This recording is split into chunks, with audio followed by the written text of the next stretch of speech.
Shout out. Oh sir, pa-request shout out eh. Shout out. Shout out sa mga tropa dyan. You know, tropa ba?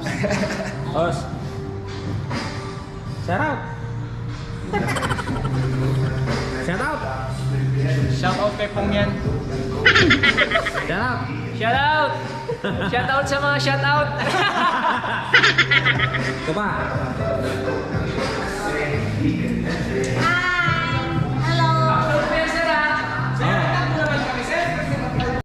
At ayun nga guys, nakapagpa-shoutout na tayo. For today's video, ang ating tatalakayin ay ang bagong-bagong R15 M variant. Racing passion begins with Yamaha. O, diba?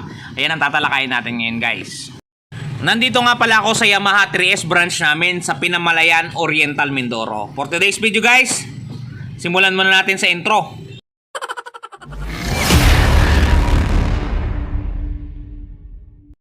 At ito na nga guys, ito ang ating R15 M variant. Doon muna tayo sa overall length niya, simula doon, papunta dito guys, yan ay may sukat na 1,990mm. Overall height niya naman guys, yan ay may sukat na 1,135. Ang kanyang seat height naman ay 815mm. At ang kanyang ground clearance ay 170mm. Overall width naman ng motor na ito guys ay 725mm. Nasa dimensions pa lang tayo pero talagang nakakatakam na ang motor na R15 na to. Ito guys, ito ang kanyang side mirror, mapapansin nyo na napakaganda. Yan, naka-built-in na siya dun sa harapan na cowling. Naka-diretso na siya doon. Pag binaba mo naman sa kanyang headlight, projector lamp guys, di ba? Napakatindi ng ilaw ng R15 na to. Yan guys.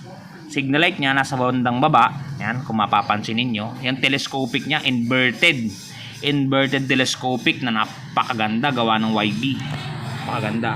Dual piston ang kanyang caliper, disc brake. Yan, napakaganda. Talagang big bike na at ABS siya. O, di ba? Saan ka pa? Ayan guys, ang kanyang gulong, napakaganda rin yan. Ang size niyan ay 180 by 17. Tubeless yan. O, di ba guys? Saan ka pa? Big bike na talaga ang galawan na to. Yan, mapapansin nyo, meron diyang mga logo ng quick shifter. Para siyang naka-shifter na kasi. Ganun laki ng makina guys. Merong logo na Yamaha sa ilalim at talagang machong-machong itsura na to. Talagang pag nasakyan mo to, wala ka nang hanapin pa. Naka-shifter type na siya oh. Tibay. Wala na, kompleto na. Dumako tayo sa rear tire niya. Yan, 140/70 by 17. Tubeless din yan guys. Ang lalaki ng palad ko pero hindi ko pa rin masako. Yan ang kanyang preno, disc brake, single piston lang siya sa likod. Pero napakaganda at napakalaki talaga. Bagay na bagay sa kanyang itsura. Yan, BBA na talaga siya. Ganyan ang kanyang rear fender, mapapansin ninyo. Bagay na bagay. Ganyan ang kanyang mga design. Ang laki guys ng kanyang sprocket at ang ganda ng kanyang swing arm, mapapansin ninyo. Luxury swing arm ang itsura na to. Monoshock siya, nakulay dilaw yung kanyang pabilog o yung spring na kung tawagin, 'di ba? Yan oh. Mapapansin nyo, magandang bilin to at talagang makikita mo yung halaga ng pera mong naigastos dito. Hindi ka manghihinayang. Yan. Naka motorcycle connect din siya, kung mapapansin nyo yan. Ganda ng tangke. Fuel tank capacity nito guys ay 11 liters. Mapapansin niyo napakaganda. Andiyan ang busina, andiyan ang signal light, at yan ang hilo ng ilaw with passing pa yan dyan. Dito wala, malambot ang clutch. Yan, starter niya, Stig, kakaiba. Pwede mo rin siyang i-off, start, yan. Yan, built-in hazard meron, starter meron din. Di ba? San ka pa? Napakaganda guys, merong shutter key. Yan ang kanyang front panel, hindi pa kasi naka-activate kaya hindi natin maipakita sa inyo. O di ba?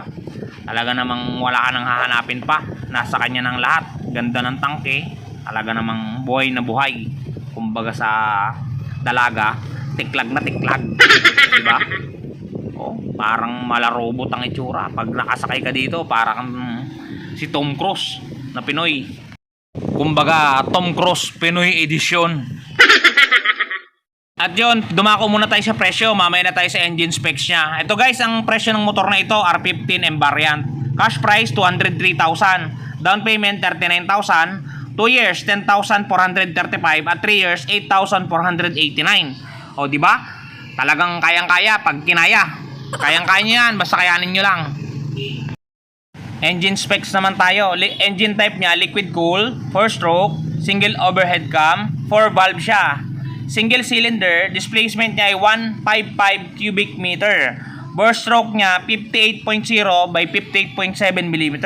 Compression ratio niya 11.6:1. O, di ba? Napakalupit. Starting system niya, electric starter. Engine oil capacity niya 1.05 liters. Fuel system supply, fuel injection siya. Transmission type, constant mesh, 6-speed to guys. Napakatindi. Okay guys, montage tayo.